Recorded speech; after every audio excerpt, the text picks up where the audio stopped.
तो RRB NTPC से related हम बहुत सारा वीडियो अभी डाले हैं, लास्ट 4-5 वीडियो, जिसमें इसकी बहुत सारा आप लोगों का डाउट्स होगा और होना जायज़ भी है। तो सीधा मेरा तो यही मानना है कि आप लोग CBT 2 की तैयारी में पूरी तरह से जुट जाइए। फिर भी आप लोग का बहुत सारा डाउट्स होगा, उसको हम क्लियर करने की कोशिश करेंगे और इस वीडियो के माध्यम से अगर नहीं क्लियर हुआ तो और एक वीडियो इसके ऊपर बना देंगे। तो जैसे कि डाउट्स आपका क्या क्या हो सकता है, इसके ऊपर हम पहले बात करते हैं।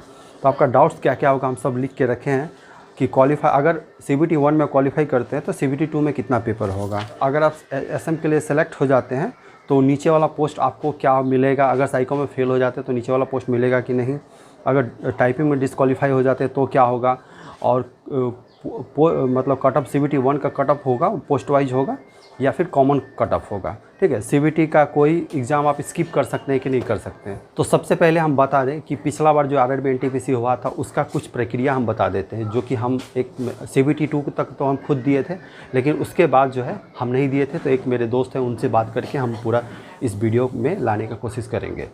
तो देखिए, CBT 1 हुआ, फिर क्वालिफाई करने के बाद CBT 2 हुआ, जो कि मात्र एक पेपर हुआ, सिंगल पेपर हुआ। तो उस पेपर में क्वालिफाई करने के बाद क्या हुआ कि आपका हर एक मतलब पोस्ट जो होता है, पोस्ट वाइज आपका कट ऑफ निकलता है अलग अलग। ठीक है, आप जैसे SM के लिए क्वालिफाई हो गए, लेकिन आप हो सकता है गार्ड के लिए भी क्वालिफाई हो, मतलब एक साथ आप हो सकता है कि सबसे ऊपर वाला पोस्ट के लिए मान लीजिए क्वालिफाई हो गया तो नीचे वाला पोस्ट के लिए भी आप क्वालिफाई हो जाएंगे। जैसे कि सपोज मान लीजिए कि आप पहले तो ये CBT 2 में कितना एग्ज़ाम होगा इसके ऊपर डाउट्स है, वो मेरा भी डाउट्स है, क्योंकि एज़ पर द नोटिफिकेशन हमको उसके हिसाब से कि 5 एग्ज़ाम होना चाहिए, हर लेवल के लिए अलग अलग एग्ज़ाम होगा।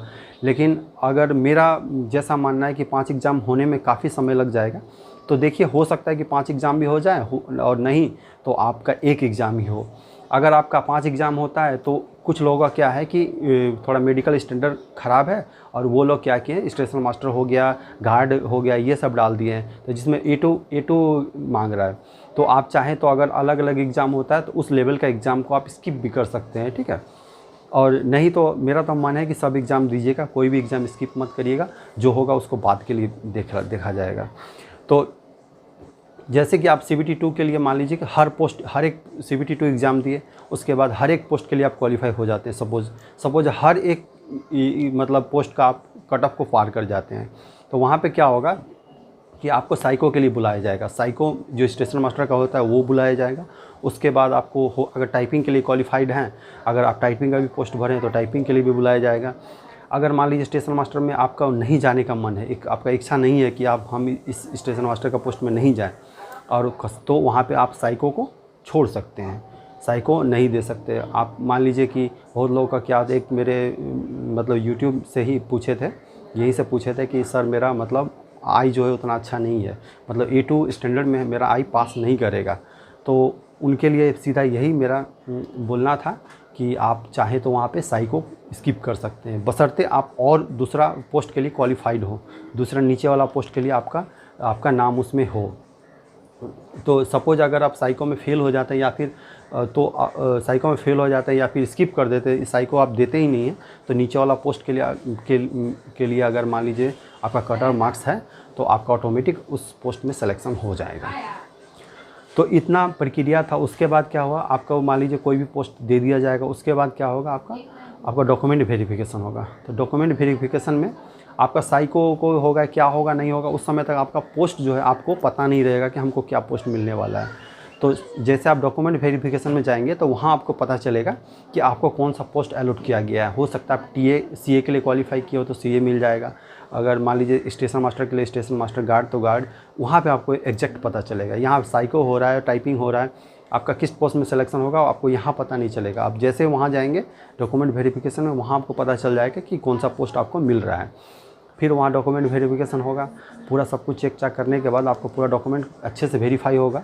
उसके बाद मेडिकल होगा, मेडिकल में आपका फुल्ली जो मेडिकल हो जाएगा अच्छे से। मान लीजिए आप साइको अगर दिए हैं तो स्टेशन मास्टर के लिए क्वालिफाई हैं तो उसी अनुसार आपका मेडिकल होगा। तो वहाँ मेडिकल में आपको A2 स्टैंडर्ड अगर सेट किया हुआ है तो A2 आपको पास करना पड़ेगा। तो वहाँ पे आपको मान लीजिए मतलब मेडिकल हो जाता है। मेडिकल के बाद आपका सीधा जॉइनिंग लेटर आ जाएगा। उसके बाद अपना ट्रेनिंग के बाद पोस्टिंग के बाद बस तो यही सारा प्रक्रिया है।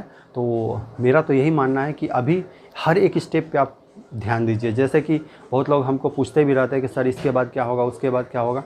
तो मेरा यही मानना है कि जैसे CBT 1 आपका जैसे क्लियर होता है, या फिर अभी CBT 1 में मान लीजिए अच्छा नंबर आ रहा है 50 से 60 70 जो भी नंबर आ रहा है, तो आप अभी मेन फोकस आपका ना सिर्फ और सिर्फ CBT 2 पे होना चाहिए कि CBT 2 हमको किस तरह निकालना है। उसका स्ट्रेटेजी हम प्लान एक वीडियो बना चुके हैं उसके ऊपर, और भी किस तरह आपको उस पर काम करना है। तो उसके ऊपर आप मेन फोकस, हर बोला जाता है ना कि आपको अगर मान लीजिए यहाँ तक जाना है तो सीधा वहाँ नहीं देखना है, हर एक स्टेप बाय स्टेप बनाना है। जैसे कि सपोज़ मान लीजिए इंडिया और मान लीजिए ऑस्ट्रेलिया का मैच होता है, तो ऑस्ट्रेलिया सपोज़ 300 रन का टारगेट दिया इंडिया को, तो इंडिया को सीधा 300 रन नहीं देखना है, उसको स्टेप बाय स्टेप भी देखना है। जैसे कि पहला 50 रन बनाए, फिर 100 रन, फिर 150, फिर 200, 250, इस तरह करने से ना आपका टारगेट आसानी से अचीव हो जाता है। तो यहाँ पे जो पड़ाव है, तो हर अगले पड़ाव पे आपका फोकस होना चाहिए, जो अगले हर्डल्स पे फोकस होना चाहिए। हम मान लीजिए सीधा लास्ट हर्डल पे फोकस करेंगे तो बीच वाला हर्डल हमारा पैर में लग के गिर सकता है।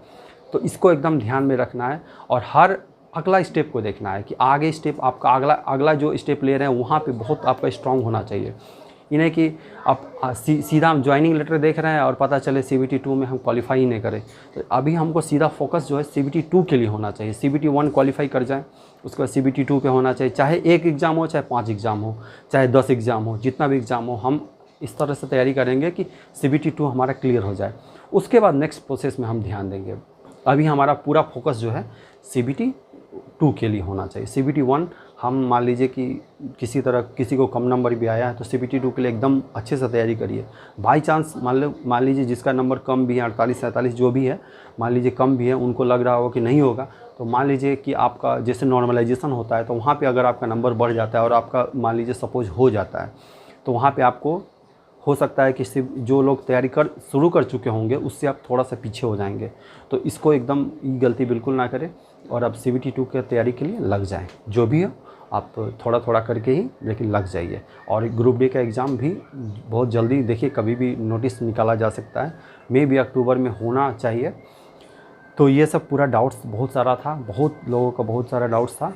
तो हम समझते हैं कि कुछ डाउट्स हम क्लियर करने की कोशिश किए हैं। और भी डाउट्स हो तो आप लोग कमेंट में कमेंट करिएगा, और जो कि भी चीज़ होगा उसको हम नेक्स्ट वीडियो में मिलेंगे।